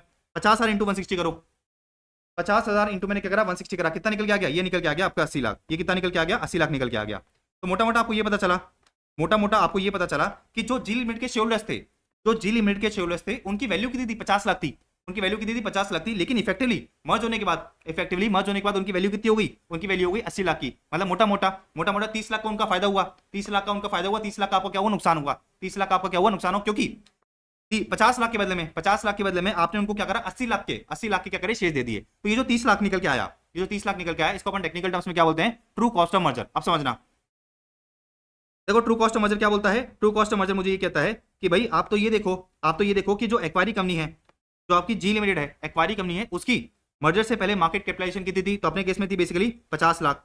अच्छा, फिर आपको ये देखना है कि जो आपकी मर्ज एंटिटी है, उसमें जो है बेसिकली एक्वायरी कंपनी के शेयरहोल्डर्स की मार्केट वैल्यू कितनी है, तो अपने निकाली कितनी, अपने निकाली बेसिकली 80 लाख। तो आपको ये पता चला 50 लाख के उनके शेयर्स थे, 50 लाख के उनके शेयर्स थे, 50 लाख के बदले में आपने जो है उनको क्या करे, 80 लाख के शेयर्स इशू कर दिए। तो मोटा मोटा 30 लाख उनको फायदा हुआ ना, 30 लाख उनको फायदा हुआ, 30 लाख आपको नुकसान हुआ। तो 30 लाख आपका क्या है, कॉस्ट है। उसको टेक्निकल टर्म्स में क्या बोला जाता है, ट्रू कॉस्ट ऑफ मर्जर। तो ट्रू कॉस्ट ऑफ मर्जर क्या है, टेक्निकल नाम है, आपको याद रखना पड़ेगा। तो अगर आपसे क्वेश्चन पूछता है कि ट्रू कॉस्ट ऑफ मर्जर क्या है, तो आपको जो है ये चीज करके आनी पड़ेगी। आप ये देखोगे कि भाई एक्वायरी कंपनी का प्री मर्जर मार्केट कैपिटलाइजेशन कितना है, फिर आप ये देखोगे कि भाई मर्ज एंटिटी में एक्वायरी कंपनी का मार्केट कैपिटलाइजेशन कितना है। डन, वेरी इजी, आगे बढ़ सकते हैं। अच्छा, अब क्वेश्चन में कभी कभी आपसे पूछता है कि भाई वैल्यू ऑफ इक्वेशन क्या है। क्वेश्चन कभी कभी आपसे क्या पूछता है, क्वेश्चन कभी कभी आपसे ये पूछता है कि भाई वैल्यू ऑफ इक्वेशन क्या है, वैल्यू ऑफ इक्वेशन क्या है। अच्छा, वैल्यू ऑफ इक्वेशन क्या होता है समझते हैं, आ जाओ। वैल्यू ऑफ इक्वेशन क्या होता है समझ लेते हैं। देखो इसी एग्जाम्पल में चलते हैं। यहाँ पर क्या आप मुझे ये बता सकते हो क्या, यहाँ पर जो है आप क्या मुझे ये बता सकते हो क्या कि जो मर्ज एंटिटी है उसकी बेसिकली मार्केट कैपिटलाइजेशन कितनी है, 1,50,000 इंटू 160 कितना आया था, 2.4 करोड़ आया था ना, 2.4 करोड़ आया था। 1,50,000 इंटू मैंने क्या करा 160 करा, तो क्या निकल के आया था 2.4 करोड़। तो जो आपकी मर्ज एंटिटी है, जो आपकी क्या है, मर्ज एंटिटी है, जो आपकी मर्ज एंटिटी है, उसकी मार्केट वैल्यू कितनी है, उसकी मार्केट वैल्यू है 2.4 करोड़। 2.4 करोड़ कर लेते हैं। 1,50,000 इंटू 60 करा मैंने, कितना आ गया, सॉरी 1,50,000 इंटू मैंने करा 160, 2.4 करोड़। अच्छा सुनो, जो एक्वायरर है पहले उसकी मार्केट वैल्यू कितनी थी, पहले उसकी मार्केट वैल्यू थी 1 लाख इंटू 100, 1 लाख इंटू 100 कितना आ रहा था, 1 लाख इंटू 100 आ रहा था 1 करोड़, कितना आ रहा था, 1 करोड़ आ रहा था। तो बेसिकली जो एक्वायरर है उसने क्या करा, उसने बेसिकली अपनी जो बेसिकली क्या करी थी, दूसरी कंपनी को एक्वायर करके, एक्वायर की जो मार्केट वैल्यू थी वो कितनी थी, 1 करोड़ थी, उसने दूसरी कंपनी को एक्वायर करा, उसने क्या करा, दूसरी कंपनी को एक्वायर करा। और एक्वायर करने के बाद जो मर्ज एंटिटी है उसकी मार्केट वैल्यू कितनी हो गई, उसकी मार्केट वैल्यू हो गई 2.4 करोड़, 2.4 करोड़। तो मोटा मोटा आपने क्या करा, आपने एक ऐसा एक्वेशन करा, आपने जो है एक ऐसा एक्वेशन करा जिसकी वजह से क्या हुआ कि जो एक्वायर कंपनी की पहले मार्केट वैल्यू थी वो जो है अब कितनी हो गई, 1 करोड़ थी पहले, अब कितनी हो गई 2.4 करोड़ हो गई, अब कितनी हो गई 2.4 करोड़ हो गई। मैं क्या समझाने की कोशिश कर रहा हूं, वापस समझना। आर लिमिट का पहले मार्केट वैल्यू था 1 करोड़, उसने क्या करा, जी लिमिट को अपने अंदर मर्ज करा, जी लिमिट को अपने अंदर क्या करा, मर्ज करा। मर्ज करते ही आर लिमिट की अब मार्केट वैल्यू कितनी हो गई है, अब मार्केट वैल्यू हो गई है 2.4 करोड़, अब मार्केट वैल्यू कितनी हो गई है 2.4 करोड़। तो बेसिकली एक्विजिशन करने से आपको टोटल फायदा कितना हुआ, 2.4 करोड़ माइनस 1 करोड़, कितना आ गया 1.4 करोड़। लॉजिकली बात समझ आ गई ना। तो अगर आर लिमिट क्या करती है, जी लिमिट को एक्वायर करती है, आर लिमिट क्या करती है, जी लिमिट को एक्वायर करती है, तो इसका मतलब क्या है, इसका मतलब ये कि भाई अब क्या हो गई, बेसिकली मर्ज एंटिटी हो गई, दोनों एक ही हैं, दोनों बेसिकली जी लिमिटेड बेसिकली क्या है, आर लिमिट के अंदर मर्ज है, मतलब जी लिमिट के जो भी ऑपरेशन आर लिमिट के साथ हो रहे हैं।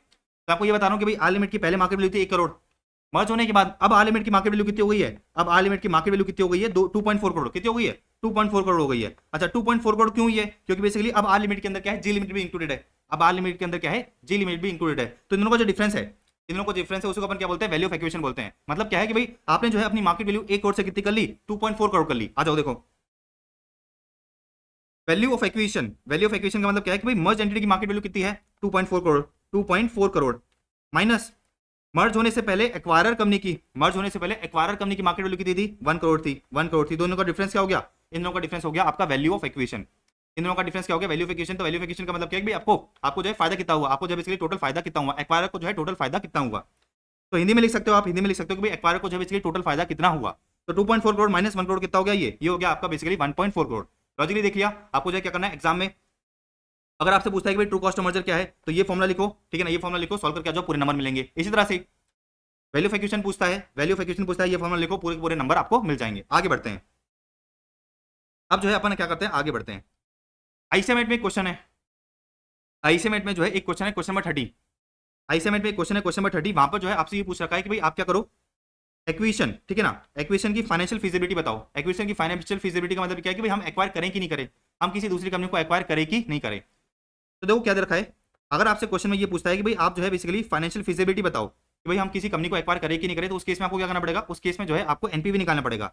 एक्विजिशन का क्या करना पड़ेगा, एनपीवी निकालना पड़ेगा। और एनपीवी अगर आपका पॉजिटिव आ जाए तो हम क्या बोलेंगे कि भाई एक्वायर कर लो, एनपीवी नेगेटिव आता है तो हम बोलेंगे कि भाई एक्वायर मत करो। एनपीवी कैसे निकालेंगे, तो हम ये देखेंगे कि भाई इनिशियली हमने जो है बेसिकली कंपनी को, सामने वाली कंपनी को एक्वायर करने के लिए कितना पैसा दिया, माइनस माइनस माइनस, ठीक है ना। जिस कंपनी को हमने एक्वायर करा है उस कंपनी से हमें फ्यूचर में जो भी फायदा होने वाला है उसका प्रेजेंट वैल्यू, ठीक है ना, बात समझ आ गई। तो अपन अज्यूम करते हैं कि भाई अपन ने क्या करा है, आर लिमिटेड ने जी लिमिटेड को एक्वायर करा है। अच्छा, आर लिमिटेड ने ये देखा कि भाई जी लिमिटेड को एक्वायर करने की वजह से जी लिमिटेड फ्यूचर में क्या करेगी, इतना इतना प्रॉफिट कमाएगी। हमने उसका पीवी निकाला, हमने उसका क्या करा, पीवी निकाला। पीवी कितना निकल के आया, पीवी निकल के आया 10 करोड़। तो मुझे ये पता चला कि भाई आर लिमिट जी लिमिट को मैंने क्या करा, एक्वायर करा है। जी लिमिट से जो भी मुझे फ्यूचर में फायदा होने वाला है उसके आज के दिन पे पीवी कितनी है, उसके आज के दिन पे पीवी 10 करोड़। तो ये क्या हो गया, PV of inflows, PV of inflows arising after acquisition from the acquisition of acquiree company. बात समझ आई। अच्छा, लेस क्या करूंगा, मैं ये देखूंगा कि भाई आज के दिन पे इन्वेस्टमेंट कितना हो रहा है। तो सीधी सी बात है, आज मैं क्या कर रहा हूँ, जी लिमिटेड को एक्वायर कर रहा हूँ।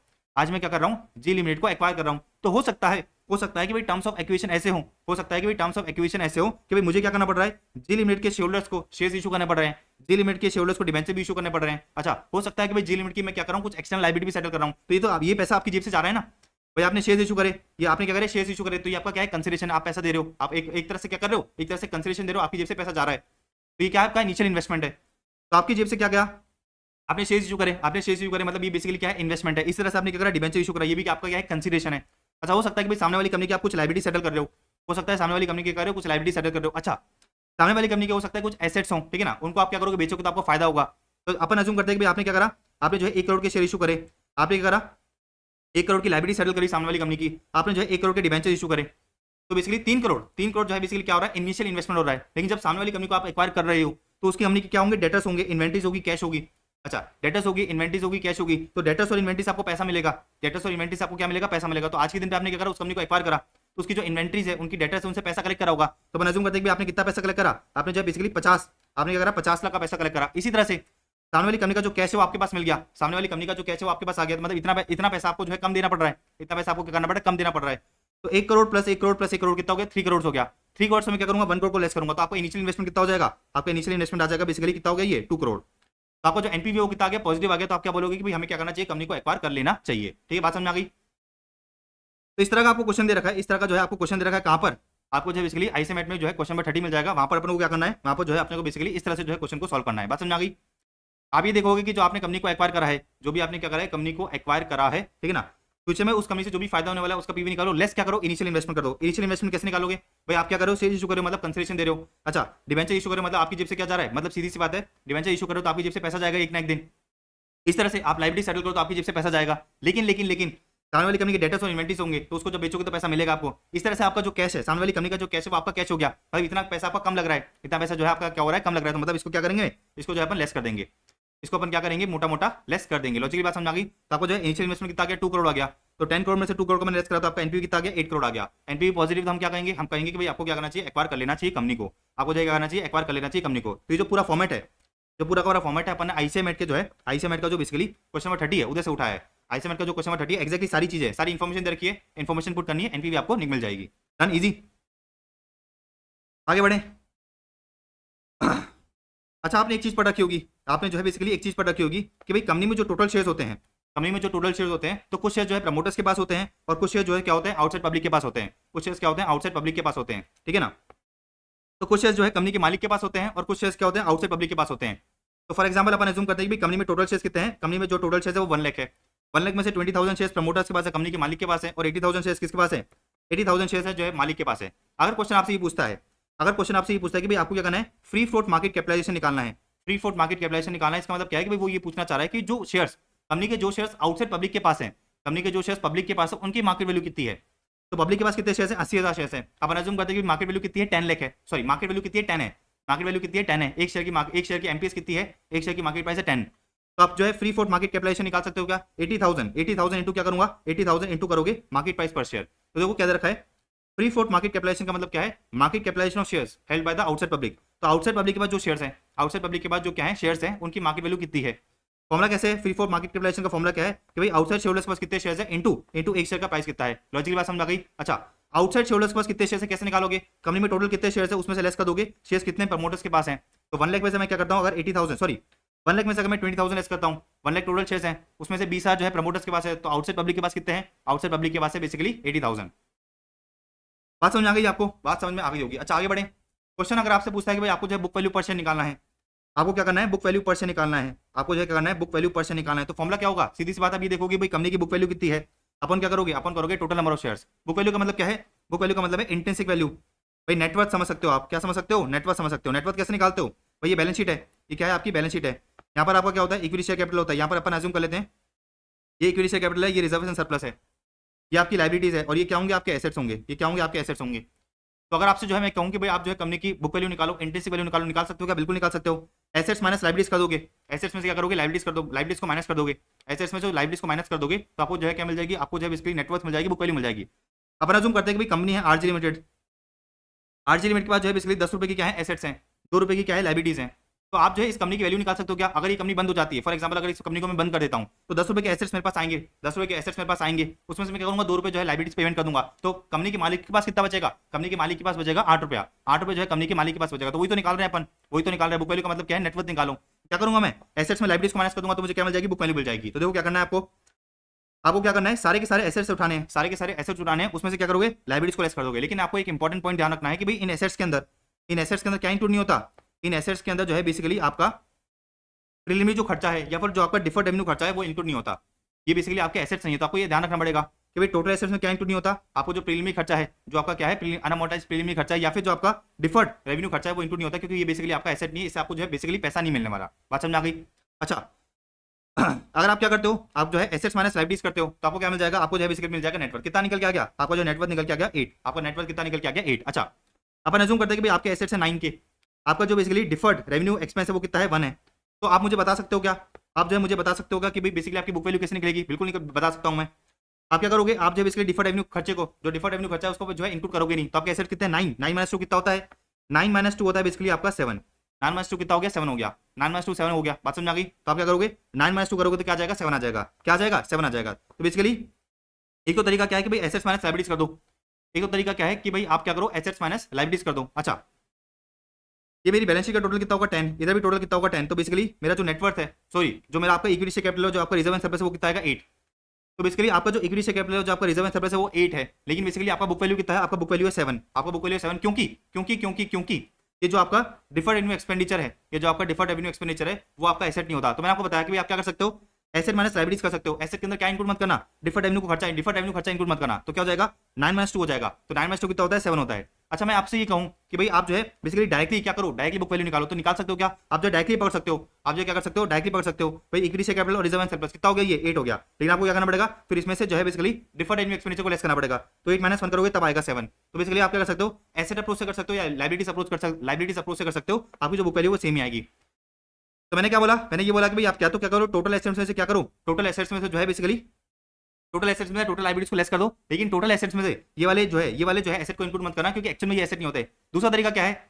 दूसरा तरीका ये है कि भाई आप इक्विटी से कैपिटल और रिजर्व एंड सरप्लस को डायरेक्टली पकड़ लो, लेकिन फिर उसमें से आपको क्या करना पड़ेगा? उसमें से जो है आपको प्रीलिमिनरी खर्चा या फिर डिफर्ड रेवेन्यू एक्सपेंडिचर लेस करना पड़ेगा, तभी आपकी जो है क्या निकल के आएगी? सही बुक वैल्यू निकल के आएगी। तो यहाँ पर मैंने क्या करा? डायरेक्टली इक्विटी से कैपिटल और रिजर्व एंड सरप्लस पकड़ा, तो मुझे क्या करना पड़ेगा? 1 को लेस करना पड़ेगा। 1 क्या है मेरा? Deferred revenue expenditure. तब जाके मुझको क्या मिलेगी? एक्चुअल में बुक वैल्यू मिलेगी। डन। तो ये चीज आपको करनी पड़ेगी। क्या करो? दोनों तरीके से अपना सकते हो। बुक वैल्यू निकालो, फिर कंपनी में जो जितने नंबर ऑफ शेयर्स उससे डिवाइड कर दो, आपको क्या मिल जाएगा? बुक वैल्यू पर शेयर मिल जाएगा। इसका भी जो है आपको क्वेश्चन दे रखा है, इसका भी जो है बेसिकली आपको क्या दे रखा है? क्वेश्चन दे रखा है आईसीए मॉड्यूल में। डन है। अच्छा आपने इंटरनल रिकंस्ट्रक्शन का एक कंसेप्ट पढ़ रखा होगा, आपने जो है क्या कर रखा होगा? इंटरनल रिकंस्ट्रक्शन का जो है एक कंसेप्ट पढ़ रखा होगा। कहां पर? अपना जो है एडवांस अकाउंट होता है इंटर में, उसका भी छोटा सा टॉपिक दे रखा है, उसका भी जो है आपको दे रखा है, छोटा सा टॉपिक दे रखा है। अच्छा इंटरनल रिकंस्ट्रक्शन या फिर फाइनेंशियल रिस्ट्रक्चरिंग एक ही बात है। यहाँ पर अपन क्या करते हैं? यहाँ पर जो है बेसिकली आप क्या करते हो? अपनी कंपनी को फाइनेंशियली रिस्ट्रक्चर करते हो। देखो क्या दे रखा है? Financial restructuring it is a process जहां पर कंपनी क्या करती है? अपने शेयर, अपना जो कैपिटल स्ट्रक्चर है उसको रीऑर्गेनाइज करती है टू इंप्रूव एफिशिएंसी, ठीक है ना, reduce financial stress and prepare for future growth. Just give me a second. हाँ जी, तो मैं क्या कह रहा था कि भाई फाइनेंशियल रिस्ट्रक्चरिंग एक प्रोसेस है जहां पर कंपनी क्या करती है? अपने शेयर कैपिटल को क्या करती है? रीऑर्गेनाइज करती है, ताकि कंपनी की एफिशिएंसी इंप्रूव हो, फाइनेंशियल स्ट्रेस कम हो, या फिर कंपनी जो है बेसिकली फ्यूचर ग्रोथ के लिए प्रिपेयर हो सके। अच्छा इसके अंदर क्या होता है? इसके अंदर हम अपने जो है बेसिकली डेट होल्डर्स और इक्विटी होल्डर्स को बुलाते हैं। हम अपने डेट होल्डर्स और इक्विटी होल्डर्स को बुलाते हैं और हम उनको ये कहते हैं कि हे प्रभु, कि हे प्रभु हमारी जो हालत खराब है, हमारी कंपनी की क्या है? हालत खराब है, हमें जो आपको पैसा देना है, हमें जो आपको पैसा देना है उसमें से आप थोड़ा थोड़ा पैसा हमें क्या करो? माफ कर दो। थोड़ा थोड़ा पैसा क्या करो? माफ कर दो, ताकि हम क्या करें? कंपनी को जो है रिस्ट्रक्चर कर सकें। तो दिस में इन्वॉल्व दिस में इन्वॉल्व, ठीक है ना, दिस में involve reducing debt, modifying equity and revaluing assets. तो एक चीज बताओ मुझे, एक बैलेंस शीट है, ठीक है ना, एक क्या है, बैलेंस शीट है। तो देखो मैंने आप लोगों के लिए कंपनी की बैलेंस शीट बनाई है। एक कंपनी है जिसकी बैलेंस शीट इस तरह से दिखती है, कैश है उसके बाद जीरो। अच्छा, इक्विटी से कैपिटल 5 रुपए का और लोन है 10 रुपए का, मतलब टोटल इसकी लाइबिलिटीज कितनी है 15। अच्छा, इसको जो है लॉस हुआ है कितने का, 15 का। तो बेसिकली एसेट्स और लाइबिलिटी साइड का टोटल कितना आ रहा है, एसेट्स और लाइबिलिटी साइड का टोटल आ रहा है बेसिकली जीरो। इसका मतलब क्या है, इसका मतलब ये कि भाई इसको जो है लाइबिलिटीज का पेमेंट करना है, लेकिन इसके पास कैश ही नहीं है। इसके बाद जो है क्या नहीं है, कैश नहीं है। इसने अपने क्या बोला, इसने अपने जो है बेसिकली लोन होल्डर्स को ये कहा कि हे प्रभु, हमारी जो स्थिति है, हमारी जो कंडीशन है बहुत अच्छी नहीं है, हमारी जो कंडीशन है बहुत अच्छी नहीं है, कृपया करके आप क्या करो, आप जो है थोड़ा थोड़ा हम पे उपकार करो, थोड़ा थोड़ा जो है क्या करो, हम पे उपकार करो, और जो हमें पेमेंट आपको करना है उसमें से थोड़ा थोड़ा पेमेंट क्या करो, माफ कर दो। तो फॉर एग्जाम्पल हमने जो है लोन होल्डर से रिक्वेस्ट करी कि भाई हमारी जो कंपनी अच्छी नहीं है, हमारी कंपनी की हालत अच्छी नहीं है, कंपनी की जो हालत है वो अच्छी नहीं है, हमको जो है 15 रुपए का लॉस हो रखा है, कैश भी नहीं है हमारे पास जो है कैश भी नहीं है। तो हमने इनको क्या बोला, हमने इनको ये बोला कि भाई आप क्या करो, अपना थोड़ा लोन फोरगो करो। तो लोन होल्डर्स मान के चलो ठीक है, 5 रुपए का लोन ने क्या करा, माफ करा। तो मुझे एक चीज बताओ कि भाई 5 रुपए का जब लोन माफ हुआ तो आप एंट्री के पास करोगे बुक्स में, लोन अकाउंट को 5 रुपए से कम करोगे, और जो पीएल का 15 रुपए का डेबिट बैलेंस था उसको भी क्या करोगे, 5 रुपए से कम करोगे। तो इस तरह से इंटरनल रिकंस्ट्रक्शन में क्या होता है, इस तरह से जो इंटरनल रिकंस्ट्रक्शन होता है उसके अंदर अपन क्या करते हैं, उसके अंदर जो आपकी लाइबिलिटीज है, जो आपकी लाइबिलिटीज है उसको क्या करते हैं, लाइबिलिटीज को जो है अपन क्या करते हैं, कम करवाते हैं, लाइबिलिटीज को क्या कराते हैं, कम कराते हैं। अच्छा, इससे होगा क्या, इससे होगा ये कि जो भी आपका क्या है, जो भी आपके बेसिकली पीएनएल के लॉसेस हैं उसको अपन क्या करेंगे, उसको जो है अपन सेट ऑफ करके कंपनी की बैलेंस शीट को रीस्ट्रक्चर करेंगे। बहुत डेप्थ में ये कंसेप्ट आपने जो है कहां समझा होगा, एडवांस अकाउंट में इंटरनल जो रिकंस्ट्रक्शन वाला चैप्टर है वहां पर समझा होगा। अच्छा, बहुत डेप्थ में अपन रेगुलर लेक्चर में भी समझेंगे। अभी मैंने आपको जो है मोटा मोटा बहुत आसानी से एक बहुत सिंपल सा क्या करा, एक ओवरव्यू दिया, ठीक है ना। अच्छा, ये बैलेंस शीट भी क्या है, हाइपोथेटिकल है, ये बैलेंस शीट भी क्या है, हाइपोथेटिकल है। कल ये मत कहने लग जाना कि भाई बैलेंस शीट का टोटल जीरो कैसे होता है, ये बस एक हाइपोथेटिकल बैलेंस शीट है ताकि आपको जो है आसानी से समझ में आ जाए बात। तो इसमें मैं क्या करूंगा, इसमें जो है मैं बेसिकली बोलूंगा आपने जो है बेसिकली जो भी मेरी लाइबिलिटीज है उसको मैं कम करवाऊंगा। मेरी लाइबिलिटीज फॉर एग्जांपल कम कितने से हुई, मेरी लाइबिलिटीज फॉर एग्जांपल 100 रुपए से कम हो गई।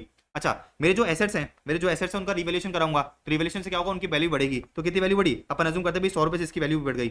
अच्छा, जो मुझे ये फायदा हुआ है इसको जो है मैं क्या करूंगा, इन फायदे से जो है मोटा मोटा मैं जो है बैलेंस शीट को रिस्ट्रक्चर करने की कोशिश करूंगा। जो भी मेरे डेबिट बैलेंसेज हैं, जो भी मेरे डेबिट बैलेंस है उसको मैं जो है राइट ऑफ करूंगा। इसी तरह से जो भी आपके जो है प्रीलिमिनरी खर्चे हैं जो राइट ऑफ होने बाकी हैं, जो भी आपके cost of issue of debenture से जो राइट ऑफ होने बाकी है उनको पूरा राइट ऑफ कर देंगे। अच्छा, कोई प्रोविजन क्रिएट करना है बैड डेट का तो वो कर देंगे। अच्छा, फिर मैं क्या करूंगा, जो एसेट्स जिन एसेट्स का क्या होगा, अंडर वैल्यूएशन होगा, उसको भी मैं कर दूंगा। तो मोटा मोटा आपको जो है बेसिकली फायदा कितना हुआ, 200 रुपए का फायदा हुआ। अपन अज्यूम करते हैं कि भाई आपका जो बेसिकली सेट ऑफ कितना कर लिया आपने, इस 200 रुपए में से आपने जो है सेट ऑफ कितना कर लिया, अपन 150 रुपए अपन अज्यूम करते हैं सेट ऑफ कर लिया। तो बाकी जो बैलेंस है वो आपका क्या होगा, कैपिटल रिजर्व होगा। अच्छा, एंट्रीज अभी मैं बता रहा नहीं हूँ, अभी जब मैं चाहता तो हूँ बहुत जो है आपको क्या बताऊं कि भाई इसकी एंट्रीज किस तरह से होगी, मैंने बहुत सिंपल सी एक एंट्री बता दी, लेकिन मैं अभी आपको एंट्रीज नहीं बता रहा हूँ। ये जो है आपने जब इंटरनल रिकंस्ट्रक्शन एडवांस अकाउंट्स में इंटर में समझा होगा, बहुत सारी एंट्रीज करी होगी आपने, बहुत सारी एंट्रीज करी होगी, आपको याद होगा, आपको जो है वो क्या होगा, याद होगा। मैं अज्यूम करता हूँ कि भाई इंटर पास करके आयो, तो आपको मोटा मोटा आइडिया है कि भाई ये एंट्रीज किस तरह से अपन पास करेंगे। एक सिंपल एंट्री तो मैंने आपको करके बता दी। अच्छा, सिंपल सा मतलब ये कि जो भी आपका बेनिफिट्स है उसमें से जो भी आप क्या करोगे, सेट ऑफ करोगे, तो जो आपका डिफरेंशियल अमाउंट है वो क्या बनेगा, वो जो है आपका कैपिटल रिजर्व बनेगा। लॉजिक की बात समझ आ गई। अच्छा, ये जो फॉर्मेट है वर्ड टू वर्ड, ये जो फॉर्मेट है वर्ड टू वर्ड मैंने क्या करा है, आईसीआई में जो इलस्ट्रेशन नंबर 1 है उधर से उठाया है। इसको अपन क्या बोलते हैं, इसको अपन बोलते हैं कि भाई आपको जो फाइनेंशियल रिस्ट्रक्चरिंग है उससे क्या इफेक्ट आएगा। जब आप क्वेश्चन करोगे, आपने क्वेश्चन कर भी रखे होंगे ऑफकोर्स, तो आपको जो है आइडिया होगा कि भाई किस तरह से जो अपन क्या करेंगे, इसको जो है प्रैक्टिकल लाइफ में इंप्लीमेंट करते हैं। डन है। अच्छा, अब जो है बेसिकली आपका एक लास्ट टॉपिक बचता है, वो करते हैं। देखो, क्वेश्चन अगर अपन से ये पूछता है कि भाई हम जो है एक्सचेंज रेशियो क्या रखें, हम जो है एक्सचेंज रेशियो क्या करें जिसकी वजह से एक्वायर कंपनी का जो अभी मतलब प्री मर्जर क्या है ईपीएस है, वो आफ्टर मर्जर भी ईपीएस उतना ही रहे। पढ़ो, अगर question ask us to calculate the exchange ratio जहां पर acquire company wants to maintain the same EPS as was before merger, क्या मतलब है समझते हैं। देखो, इसी एग्जांपल में आ जाते हैं। ये वाला एग्जांपल जो है अपना यूनिवर्सल एग्जांपल है, सारी चीजें कवर करता है। देखो, ये आर लिमिटेड है, इसका जो अभी ईपीएस है वो कितना है, इसका जो अभी ईपीएस है वो 100 है। अच्छा, ये जी लिमिटेड है, ये जो जी लिमिटेड है इसका अभी ईपीएस कितना है, 50 है। अच्छा, आर लिमिटेड ने क्या करा, जे लिमिट को जो है एक्वायर कर लिया, मतलब इसके लिए अभी क्या बन गई, मर्ज एंटिटी बन गई। अब मेरी बात बड़ी ध्यान समझना, जो बेसिकली ये एक्वायरर है, जो बेसिकली क्या है, ये एक्वायरर है, ये चाहता है कि भाई मर्ज होने के बाद भी मर्ज एंटिटी का जो ईपीएस है वो 100 रुपए ही रहे। कितना रहे, 100 रुपए ही रहे। अच्छा, जो आर लिमिटेड है, जो एक्वायरर है, वो ये चाहता है कि भाई मैं कितने नंबर ऑफ शेयर्स इशू करूं, जिसकी वजह से मर्ज एंटिटी का जो ईपीएस है वो कितना हो, 100 ही हो। कितना हो, 100 ही हो। इतनी बात समझ आती है। अच्छा, अपन अज्यूम करते हैं, अपन जो है क्या करते हैं, अज्यूम करते हैं कि जो आपकी मर्ज एंटिटी है, उसका टोटल प्रॉफिट कितना है, उसका जो है टोटल प्रॉफिट आपको क्वेश्चन में कितना दे रखा है, टोटल प्रॉफिट आपको क्वेश्चन में दे रखा है 1000, कितना दे रखा है टोटल प्रॉफिट क्वेश्चन में दे रखा है कितना 1000 दे रखा है, ठीक है ना। अच्छा टोटल प्रॉफिट कैसे निकालोगे, मर्ज एंट्री का टोटल प्रॉफिट कैसे निकालोगे, मैंने बताया था आपको, देखो ये रहा, मैंने आपको बताया था कि भाई एक्वायरर की अर्निंग सेट कर देना, एक्वायरी की अर्निंग सेट कर देना, जो सिनर्जी है उसको क्या कर देना ऐड कर देना। तो मैं बताऊँ भाई क्वेश्चन में आपको ये बता रखा है कि जो आपकी मर्ज एंटिटी है, जो आपकी मर्ज एंटिटी है उसका टोटल प्रॉफिट कितना है, उसका टोटल प्रॉफिट है 1000, उसका टोटल प्रॉफिट कितना है 1000 है। अच्छा सीधी सी बात है, अगर मुझे मर्ज एंटिटी का क्या करना है, मुझे जो है बेसिकली मर्ज एंटिटी का ईपीएस निकालना है, तो मुझे क्या करना पड़ेगा, मर्ज एंटिटी का जो है टोटल प्रॉफिट क्या करना पड़ेगा, टोटल प्रॉफिट लेना पड़ेगा, डिवाइड बाय क्या करूंगा, मर्ज एंटिटी में टोटल शेयर्स कितने हैं, तो मर्ज एंटिटी के टोटल प्रॉफिट को मर्ज एंटिटी के टोटल शेयर से डिवाइड करूंगा तो मुझे क्या मिल जाएगा, मर्ज एंटिटी का ईपीएस मिल जाएगा। अच्छा जो एक्वायरर है वो ये चाहता है कि भाई मर्ज एंटिटी का जो ईपीएस है वो कितना हो, मर्ज एंटिटी का जो ईपीएस है वो 100 हो। मुझे ये पता है कि जो मर्ज एंटिटी का टोटल प्रॉफिट है वो कितना है 1000 है, कितना है 1000 है। तो क्या आप जो है बेसिकली ये निकाल सकते हो क्या भाई मर्ज एंट्री में टोटल शेयर्स कितने होंगे, क्या आप ये निकाल सकते हो क्या कि भाई मर्ज एंट्री में टोटल शेयर्स कितने होंगे। अच्छा अपन क्या करते हैं, इस 1000 रुपए को चेंज करके कितना कर लेते हैं, इस 1000 रुपए को चेंज करके कर लेते हैं बेसिकली 1.5 करोड़, कितना कर लेते हैं 1.5 करोड़ कर लेते हैं। अच्छा क्वेश्चन में आपको बता रखा है कि भाई जो मर्ज एंटिटी का ईपीएस है वो 100 होना चाहिए। अच्छा आपको ये बता रखा है कि भाई जो आपकी मर्ज एंटिटी है उसका टोटल प्रॉफिट कितना है 1.5 करोड़ है। तो आपको ये पता चल सकता है क्या कि भाई मर्ज एंटिटी में टोटल नंबर ऑफ शेयर्स कितने होने चाहिए, 1.5 crore divide by 100 crore, 1.5 crore divide by अगर मैं 100 करता हूं तो कितना निकल के आएगा 1.5 लाख। तो आपको ये पता चला, आपको जो ये पता चला कि भाई मर्ज एंटिटी में टोटल शेयर्स कितने होने चाहिए 1.5 लाख। अच्छा मुझे एक चीज बताओ, आ लिमिट के अभी शेयर्स कितने हैं, आ लिमिट के अभी शेयर्स है बेसिकली 1 लाख। अच्छा मर्ज एंट्री में मुझे टोटल शेयर्स कितने चाहिए 1,50,000। तो क्या आपको ये पता चल सकता है कि भाई आपको कितने शेयर्स इशू करने हैं, बिल्कुल कितना हो जाएगा ये आपको पता चल जाएगा कि भाई आपको क्या करना है 50,000 शेयर्स इशू करने हैं। तो मोटा मोटा जो जी लिमिट के शेयर होल्डर्स हैं उनके पास 1 लाख शेयर्स हैं, उनके पास क्या है 1 लाख शेयर्स है। आपने कितने शेयर्स इशू करें हैं, आपने जो है शेयर्स इशू करें 50,000, तो आप क्या एक्सचेंज रेशियो मिल जाएगा क्या, तो आपका एक्सचेंज रेशियो हो जाएगा 50,000 डिवाइड बाई 1 लाख, कितना हो गया ये हो गया बेसिकली आपका 1/2, कितना हो गया 1/2। तो आपका जो है बेसिकली एक्सचेंज रेशियो अगर 1/2 रहता है 1:2 रहता है, या अगर आपका जो मैं क्या कह रहा हूँ, अगर आपका जो एक्सचेंज रेशियो है वो 1:2 रहता है, क्या रहता है 1:2, मतलब 2 शेयर के बदले में अगर मैं क्या करता हूँ 1 शेयर इशू करता हूँ, 2 शेयर के बदले में अगर मैं क्या करता हूँ 1 शेयर इशू करता हूँ, तो उस केस में जो मर्ज एंटिटी है उसका ईपीएस कितना होगा, मर्ज एंटिटी है उसका ईपीएस होगा 100। वापस कहानी समझ लेना, क्वेश्चन में आपको ये बता रखा होगा कि भाई एक्वायरर का ईपीएस कितना है, एक्वायरी का ईपीएस कितना है। क्वेश्चन में आपको ये भी बता रखा होगा कि भाई जो आपकी मर्ज एंटिटी है उसमें टोटल प्रॉफिट कितना है। अपन अज्यूम करते हैं कि मर्ज एंटिटी का टोटल प्रॉफिट है 1.5 करोड़। अच्छा आपको ये पता है कि भाई जो आपकी मर्ज एंटिटी है उसका ईपीएस कितना होना चाहिए 100, क्योंकि बेसिकली क्वेश्चन आपसे यही पूछ रहा है कि भाई एक्वायरर क्या चाहता है, एक्वायरर ये चाहता है कि भाई मर्जर के बाद भी जो उसका ईपीएस वो 100 रुपये ही रहे। तो मैंने क्या करा 1.5 करोड़ को 100 से डिवाइड करा, तो आपको ये पता चला कि भाई मर्ज एंटिटी में आपके टोटल शेयर्स कितने होने चाहिए 1.5 लाख। अभी अपन ने 1 लाख शेयर इशू कर रखे, तो अपन और कितने शेयर इशू करेंगे भाई 1.5 लाख हो जाए, 50,000 शेयर इशू करने पड़ेंगे। तो मोटा मोटा जी लिमिट के शेयरहोल्डर्स को आप जो है क्या करोगे 1 लाख के बदले में 50,000 शेयर इशू करोगे, तो आपका एक्सचेंज इशू कितना हो जाएगा 1:2 हो जाएगा। अब पढ़ लो देखो भाई, इसने बोला कि भाई अगर क्वेश्चन अपन से ये पूछता है कि भाई एक्वायरर कंपनी क्या करना चाहता है, सेम ईपीएस को मेंटेन करना चाहता है as it was before merger, तो उस केस में आपका एक्सचेंज इशू क्या होना चाहिए। तो सबसे पहला काम क्या है, सबसे पहला काम ये है कि भाई आप ये निकालोगे कि भाई आपकी जो मर्ज एंटिटी है उसमें टोटल नंबर शेयर्स कितने होने चाहिए। तो मैंने क्या करा, दोनों कंपनी मैंने ये देखा कि भाई मर्ज एंटिटी की जो है मर्ज एंटिटी की बेसिकली क्या है, मर्ज एंटिटी की जो है टोटल प्रॉफिट कितना है उसको क्या करा डिवाइड करा कि भाई मुझे कितना ईपीएस चाहिए। तो आपको क्या मिला, आपको ये पता चल गया कि मर्ज एंटिटी में टोटल शेयर्स कितने होने चाहिए 1.5 लाख। अच्छा फिर आपने क्या करा, फिर आपने ये देखा कि भाई मर्ज एंटिटी में 1.5 लाख शेयर्स होने चाहिए। अभी आपने कितने ऑलरेडी इशू कर रखे हैं 1 लाख, तो आपको ये पता चल गया कि भाई आपको जो है शेयर कितने करने हैं, आपको जो है शेयर इशू करने हैं 50,000, आपको जो है शेयर इशू कितने करने हैं 50,000। अच्छा एक्सचेंज इशू क्या हो जाएगा कि भाई आपने जो है आपको कितने शेयर इशू करने हैं 50,000, एक्वायरी के कितने शेयर है अभी 1 लाख, तो आपका एक्सचेंज रेशियो कितना हो जाएगा, आपका एक्सचेंज रेशियो हो जाएगा 1:2, आपका एक्सचेंज रेशियो कितना हो गया 1:2 हो गया। अच्छा जो काम अपन ने कहां पर कराए, जो काम अपन ने ईपीएस के लिए कराए, सेम टू सेम काम अपन को क्या करना है एमपीएस के लिए करना है। आ जाओ देखो, ये तो चीज समझ में आ गई ना, ये तो चीज आपको समझ में आ गई होगी कि भाई अगर क्वेश्चन आपसे ये पूछता है कि भाई एक्वायरर कंपनी को सेम ईपीएस मेंटेन करना है as it was before merger, तो एक्सचेंज रेशियो क्या होगा, तो आप इस तरह से निकालोगे। तो आप जो ये वाले स्टेप्स फॉलो करते हुए क्या निकालोगे, ये वाले स्टेप्स फॉलो करते हुए बेसिकली क्या निकालोगे आप, ये वाले स्टेप्स फॉलो करते हुए एक्सचेंज रेशियो निकाल दोगे। Done, easy. अब सुनो, क्वेश्चन आपसे ये कहता है कि भाई क्या ऐसा एक्सचेंज रेशियो हो जिसकी वजह से एक्वायरर चाहता है कि भाई उसका जो एमपीएस है वो मेंटेन रहे, एमपीएस क्या रहे मेंटेन रहे, एमपीएस क्या रहे मेंटेन रहे। तो एक्वायरर ये चाहता है कि भाई मर्जर से पहले जो उसका मार्केट प्राइस पर शेयर था मर्जर के बाद भी उतना ही हो, मर्जर के बाद भी क्या हो उतना ही हो। तो सबसे पहले अपन क्या करेंगे, सबसे पहले अपन वही करेंगे, ये देखेंगे भाई मर्ज एंटिटी में टोटल नंबर ऑफ शेयर्स कितने होने चाहिए, मर्ज एंटिटी में टोटल नंबर ऑफ शेयर्स कितने होने चाहिए। आ जाओ एग्जांपल से कर लेते हैं। तो यहाँ पर ईपीएस की जगह क्या कर लो, यहाँ पर ईपीएस की जगह कर लेते हैं अपन एमपीएस, यहाँ पर ईपीएस की जगह क्या कर लेते हैं एमपीएस कर लेते हैं। ईपीएस की जगह क्या कर लिया मैंने एमपीएस कर लिया। अच्छा वही काम करना है अपने को, वही काम करना है। ईपीएस की जगह मैंने क्या लिख दिया एमपीएस लिख दिया, ईपीएस की जगह क्या लिख दिया एमपीएस लिख दिया। अच्छा एमपीएस निकालने का फॉर्मुला क्या है, मार्केट प्राइस निकालने का फॉर्मुला है भाई आप ये देखोगे कि भाई मर्ज एंटिटी की टोटल मार्केट वैल्यू कितनी है, मर्ज एंटिटी की टोटल मार्केट वैल्यू कितनी है डिवाइड बाय मर्ज एंटिटी में जो है टोटल नंबर ऑफ शेयर्स कितने होने चाहिए। तो मर्ज एंटिटी की टोटल मार्केट वैल्यू को डिवाइड बाय करता हूं मर्ज एंटिटी के टोटल शेयर से, तो आपको क्या मिल जाएगा एमपीएस मिल जाएगा। एक्वायरर ये चाहता है कि भाई जो अभी उसका एमपीएस है वो मर्जर के बाद भी सेम ही रहे, मतलब मोटा मोटा वो ये चाहता है कि भाई मर्जर जो मर्ज एंटिटी है उसका एमपीएस 100 रहे। अच्छा, मर्ज एंटिटी का आपको क्वेश्चन में मार्केट वैल्यू दे देगा, मर्ज एंटिटी की क्वेश्चन में मार्केट वैल्यू दे देगा, तो आप क्या निकालोगे, 1.5 लाख शेयर्स निकालोगे। भाई मर्ज एंटिटी में टोटल 1.5 लाख शेयर्स होने चाहिए, कितने शेयर्स इशू करोगे, अभी 1 लाख है, अभी क्या है 1 लाख है, तो आपको क्या करना पड़ेगा, 50,000 और शेयर्स इशू करने पड़ेंगे, 50,000 क्या करने पड़ेंगे और शेयर्स इशू करने पड़ेंगे। अगर आप क्या करते हो 50,000 और शेयर्स इशू करते हो तो आपको जो मर्ज एंटिटी है उसमें उसमें जो है टोटल शेयर्स कितना हो जाएगा, 1.5 लाख हो जाएगा। अच्छा, मर्ज एंटिटी में टोटल शेयर्स 1.5 लाख हो जाएगा, मर्ज एंटिटी की मार्केट वैल्यू 1.5 करोड़, तो मर्ज एंटिटी का ईपीएस कितना, एमपीएस कितना हो जाएगा, 100 हो जाएगा। तो बेसिकली एक्वायरर जो चाहता था वो हो जाएगा, तो वही काम करना है अपने को।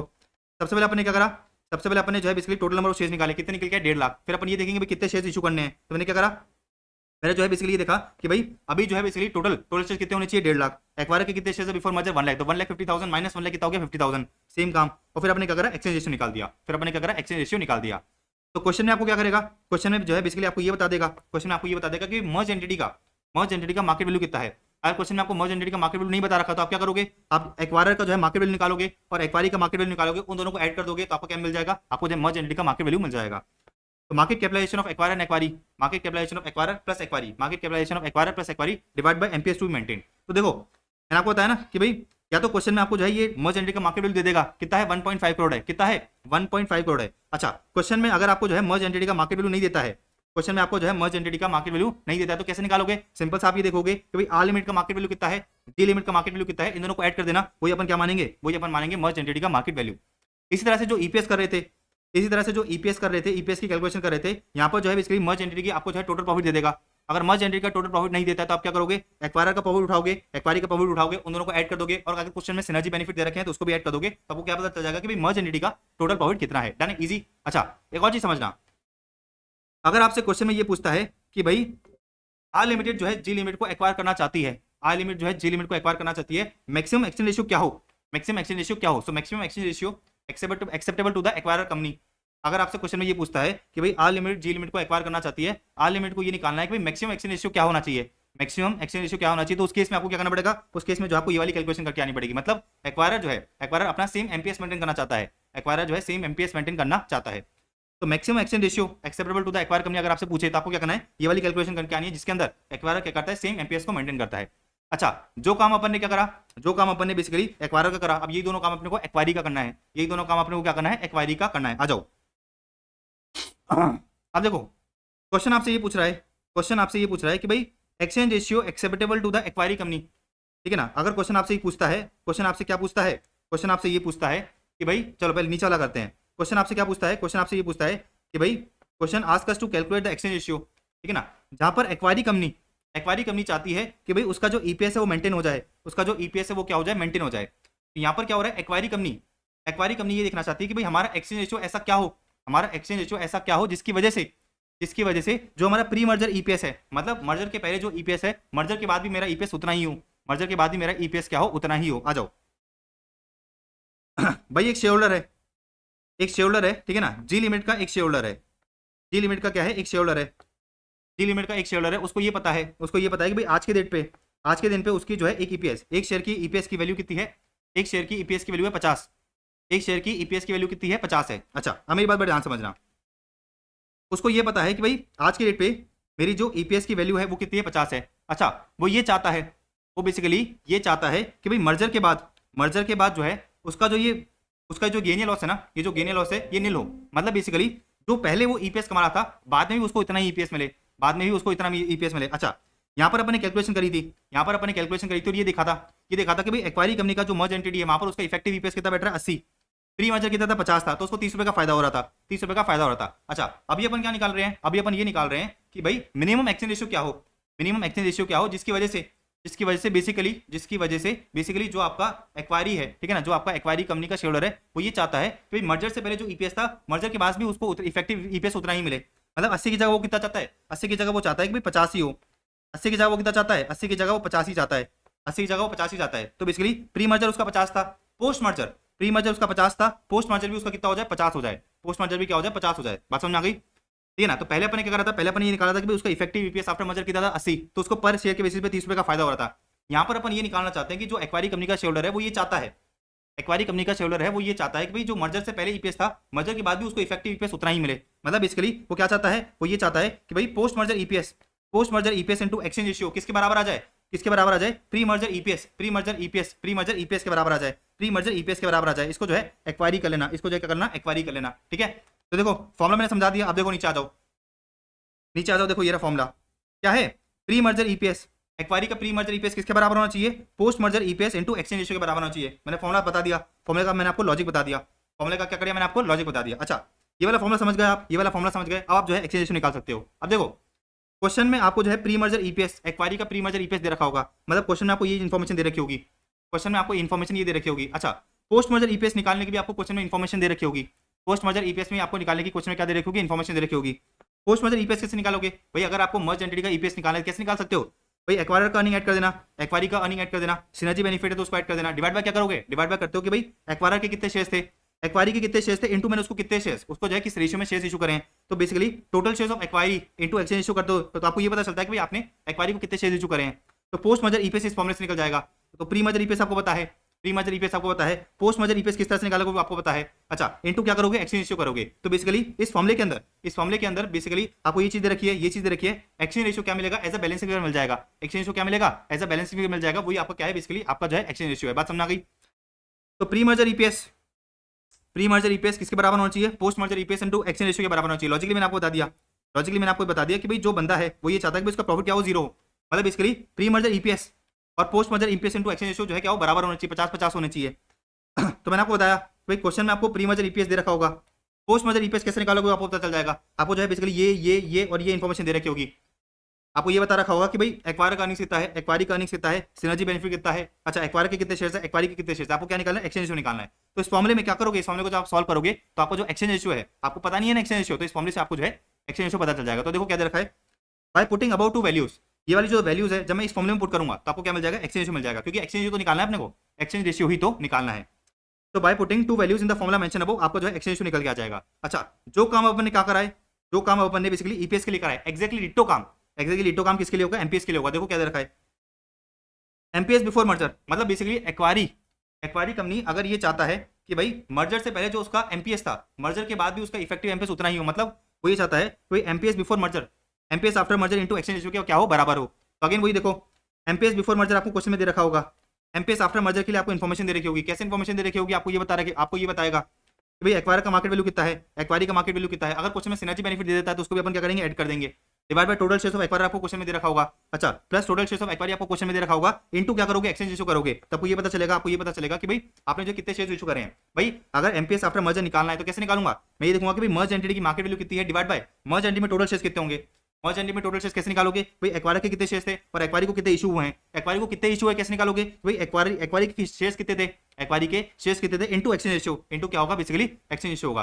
तो जो काम अपन ने क्या करा ईपीएस के लिए करा, सेम काम अपन ऊपर करेंगे। इस फॉर्मूले में क्या होगा, एक्सचेंज रेशियो जो है आपको पता नहीं, इस फॉर्मूले में आपको जो है एक्सचेंज रेशियो पता नहीं था, ये वैल्यूज पुट करोगे, ये वैल्यूज पुट करोगे तो आपको जो है एक्सचेंज रेशियो मिल जाएगा। अच्छा मेरी बात बड़े ध्यान से समझना, क्वेश्चन अगर आपसे ये पूछता है कि भाई आपको क्या करना है, मिनिमम एक्सचेंज रेशियो निकालना है acceptable to the acquiree company, तो आपको क्या करना पड़ेगा, ये वाली कैलकुलेशन करके एक्सचेंज रेशियो निकालना पड़ेगा। Minimum exchange ratio acceptable to the acquiree company का मतलब ये है भाई जो एक्वायरी कंपनी है, एक्वायरी कंपनी के शेयरहोल्डर्स ये चाहते हैं कि भाई जो उसका एमपीएस था बिफोर मर्जर और आफ्टर मर्जर क्या हो, सेम हो, बिफोर मर्जर आफ्टर मर्जर क्या हो, मोटा मोटा सेम हो। बात समझ आ गई आपको। तो अगर आपसे क्वेश्चन पूछता है कि भाई maximum exchange ratio acceptable to the acquire company क्या होगा, तो आपको एमपीएस के बेसिस पे कैलकुलेशन करनी है। अगर आपसे क्वेश्चन पूछता है कि भाई एक्वायरी कंपनी का मिनिमम एक्सेप्टेबल रेशियो क्या होगा, तो अगेन आपको क्या करना है, एमपीएस के बेसिस पे कैलकुलेशन करनी है। तो लॉजिकली अपने पूरा चैप्टर खत्म कर लिया, लॉजिकली जो है अपने क्या करा, पूरा चैप्टर खत्म कर लिया। वीडियो अच्छी लगी तो वीडियो को लाइक करना, अपने दोस्तों के साथ शेयर करना है, चैनल को सब्सक्राइब करना मत भूलना। मिलते हैं नेक्स्ट वीडियो में।